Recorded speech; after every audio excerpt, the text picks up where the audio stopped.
Well, hello, folks out there in YouTube land. Got a fun show lined up for you. Well, it may not be that fun if you're a Florida fan or a South Carolina fan, but if you're a Tennessee fan, it'll be fun.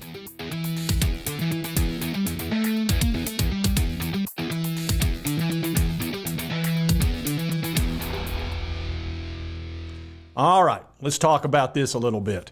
You're coming off a couple of bad losses this weekend. One, Florida lost to Kentucky and just got boat raced. It was terrible.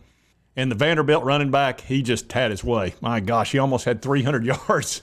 Kentucky went down in the transfer portal and picked up Ray Davis, who's a very good running back. Look, if you're a good running back at Vanderbilt, you're a good running back, period, because you don't have a ton of talent around you.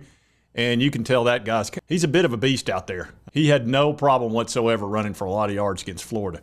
And the thing is with Florida, and I've been thinking about this a lot the last few years, they're such a different team at home. When they're in the swamp, especially at night, they're just tough. I mean, they really are, but they're so much better there. If you think about the way they played last year, they beat South Carolina 38-3 before South Carolina showed up and beat us. And we were incredible last year. We'd only had one loss at that time, and that was to Georgia.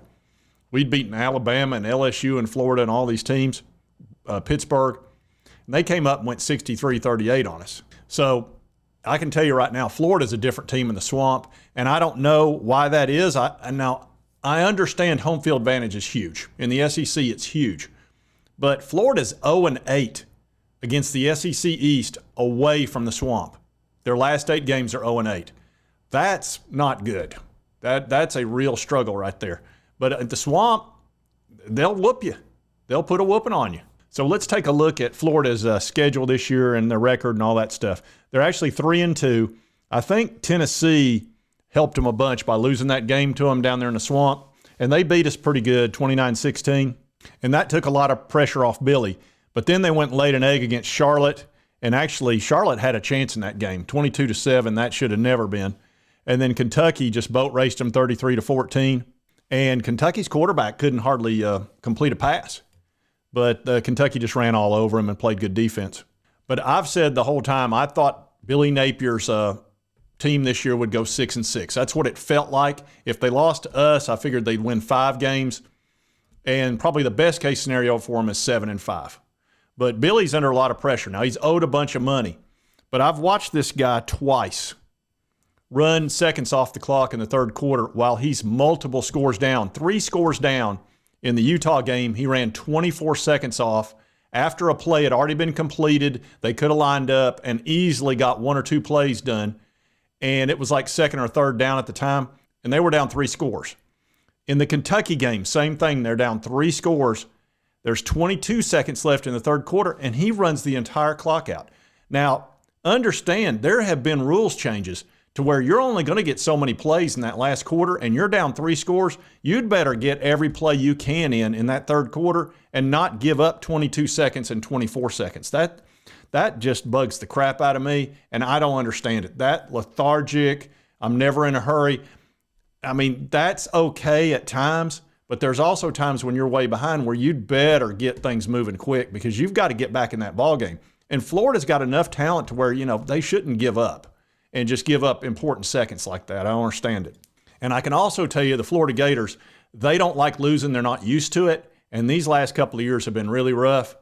And Billy had a losing season last year, and he may end up having a losing season this year. He could do another 6-7. That's very possible if he loses in a bowl game, because I do think they'll reach 6 wins. I do. And that'll keep him safe. But let me tell you something. That seat's going to get hot next year because their schedule is brutal. But let's look at the rest of their season here. Vanderbilt at the Swamp. That should be a win, no problem. That'll give them their 4th win. Then they've got to go at South Carolina. That's going to be very difficult with Spencer Rattler, who's playing as well as anybody in the SEC right now. Then Georgia at a neutral site. They're not going to win that ball game, I wouldn't think.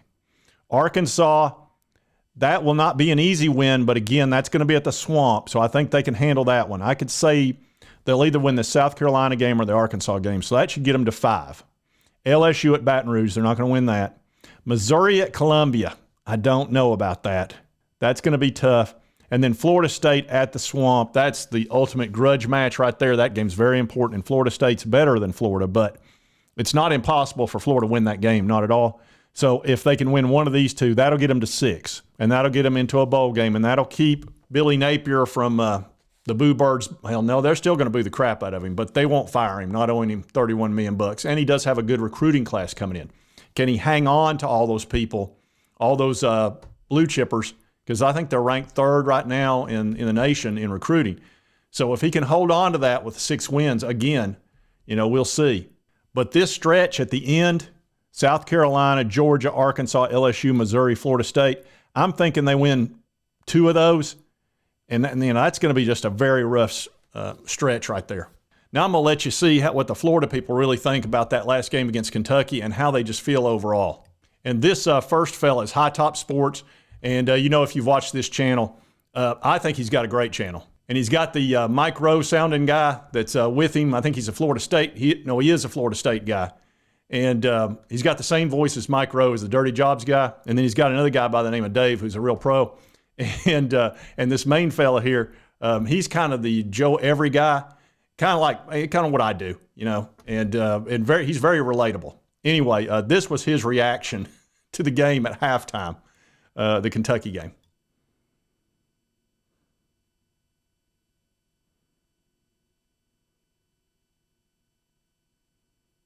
Can hear me as I'm so pissed off. I'm looking like Billy out here. Not even using my damn microphone. So fired up right now, bro.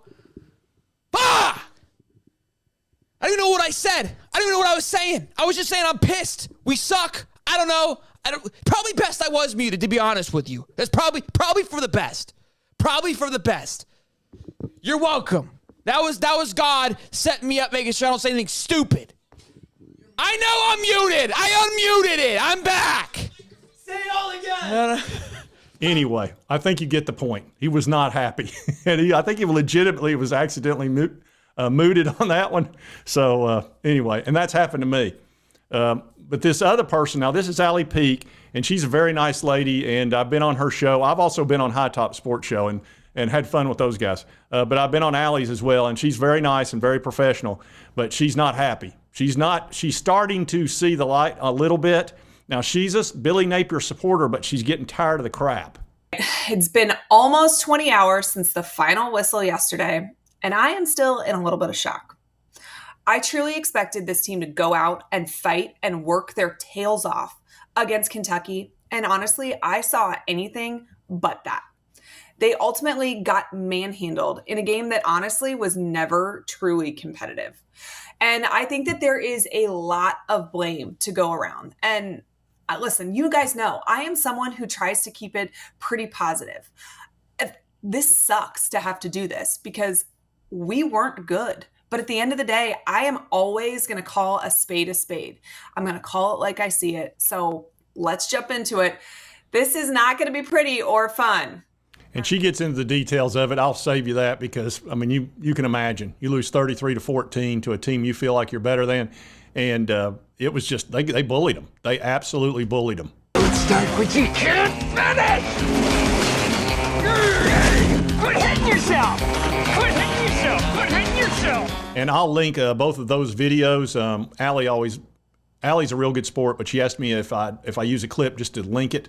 And so in the description, I'll have hers linked. I also have High Top Sports linked, and I'm going to link this other fella that I'm going to show from South Carolina here in a minute.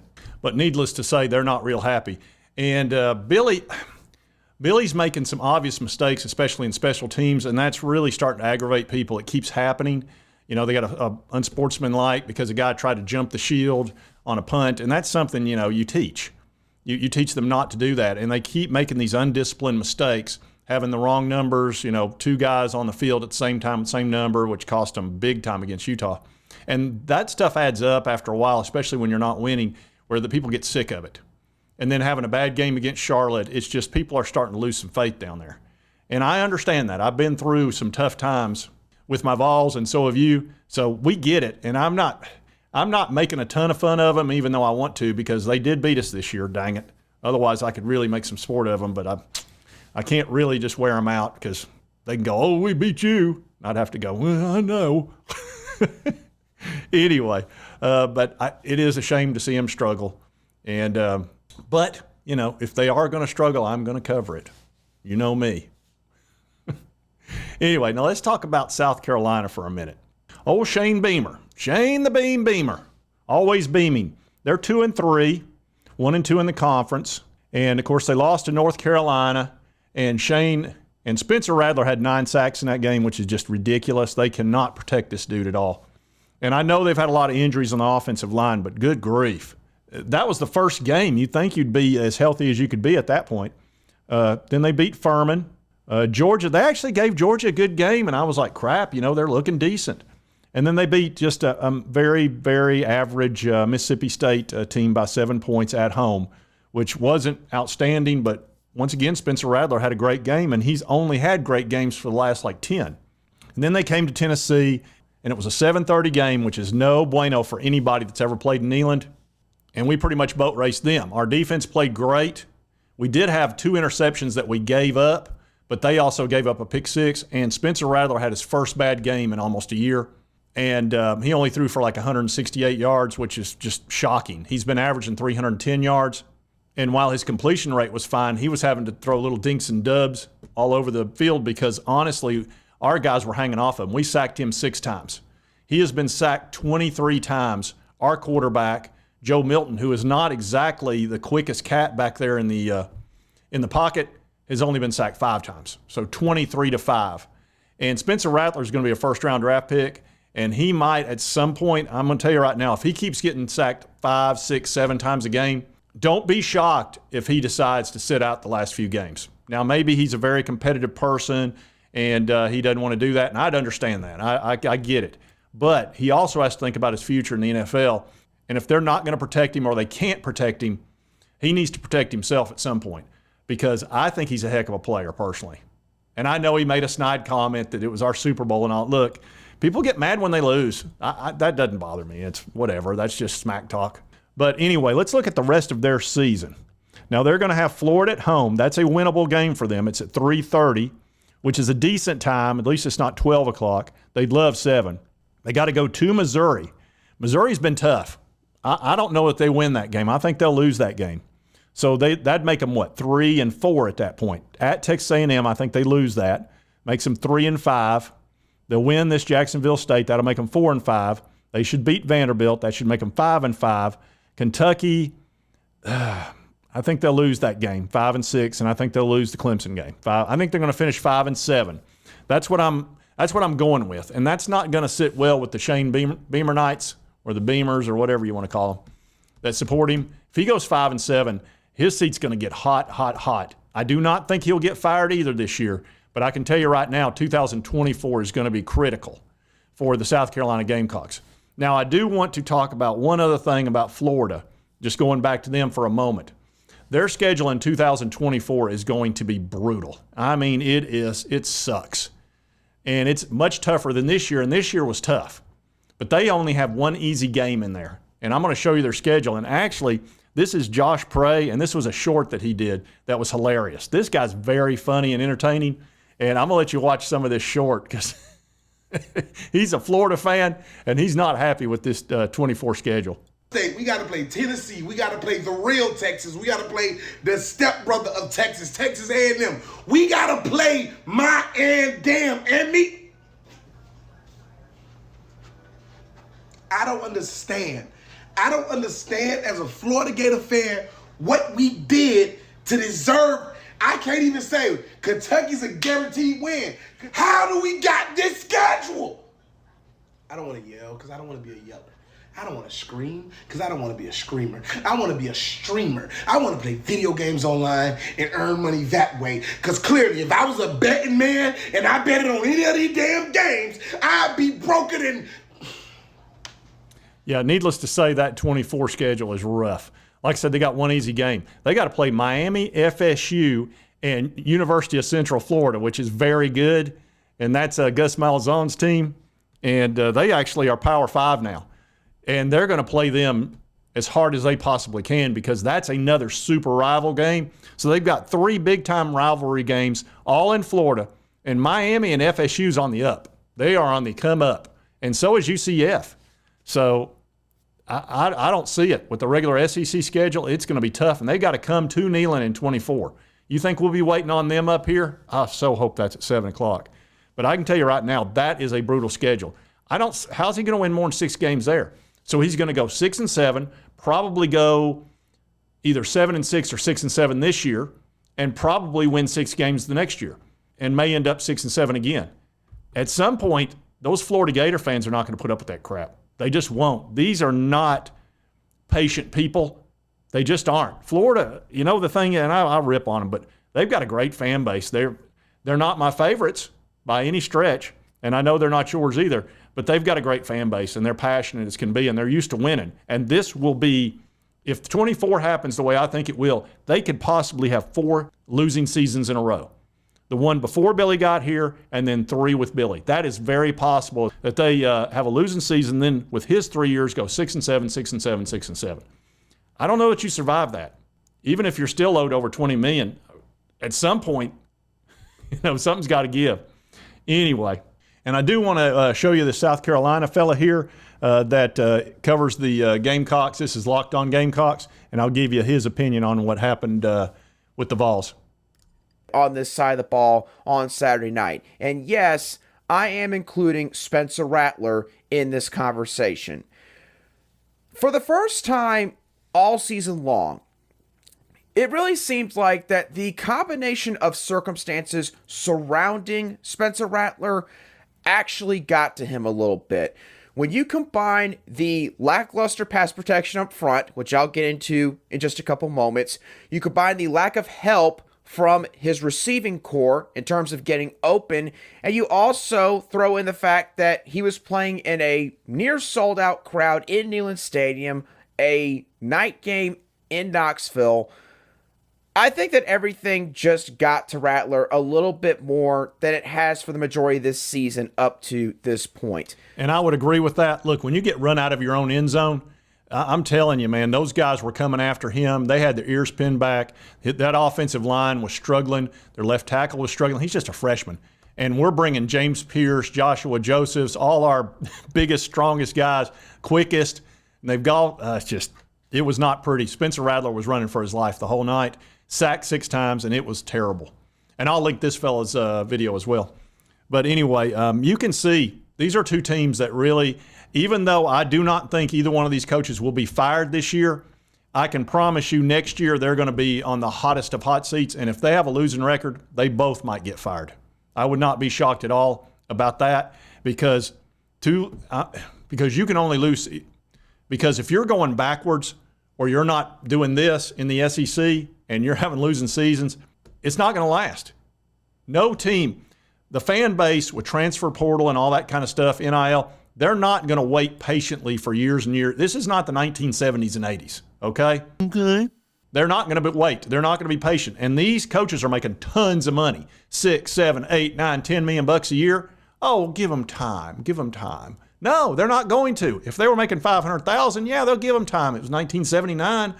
No, it's 2023. They're not waiting for crap. You're going to make that kind of money, you better show progress. You better start giving folks results. Because LSU immediately had results with Brian Kelly. Tennessee immediately had, 2 years results is all it took for Josh Heupel, and he went 11-2. And I think he'll have a solid year this year. It's not going to be 11-2, I don't believe. We don't have that magical Hendon Hooker. We've got a solid quarterback in Joe Milton, but he's not Hendon Hooker, and he's not going to become him suddenly. So we're a little bit pinned in there. But I think 8 or 9 wins is probably what we're going to end up with, which is, look, we're fine with that. With Nico coming up next year, the number 1 player in the country is our quarterback, and we will continue to get better. Our defense is getting better. It definitely is. It showed up big time against the Gamecocks and really stifled them. And I see the improvement, and we've got depth, and we're only going to get deeper on defense. Offense will take care of itself. We scored 41 points, so I'm not going to sit here and rip on the offense. I know 34 of it was the offense, 7 was the defense, but still 34 points. With the new rules, the way that the clock is just running 24/7, I'm fine with 34, mid-30s, and we'll be fine. We've got to get above 30, and I think we'll win most of our games. Anyway, I just wanted to cover those 2 teams, and I'm going to cover Florida if they're struggling at all.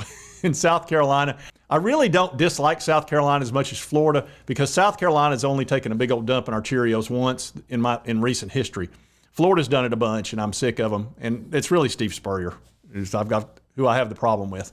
But anyway, if you like this content, be sure to hit that like button. Lets me know to continue to cover the Vols and all our SEC opponents, of course. And if you've not subscribed, it's right here on your right, my left. Just hit that little button. I'd appreciate it. And right over here is the most recent video that YouTube thinks you'll enjoy based on your viewing history. And we'll see you next time on Sports Talk Jay.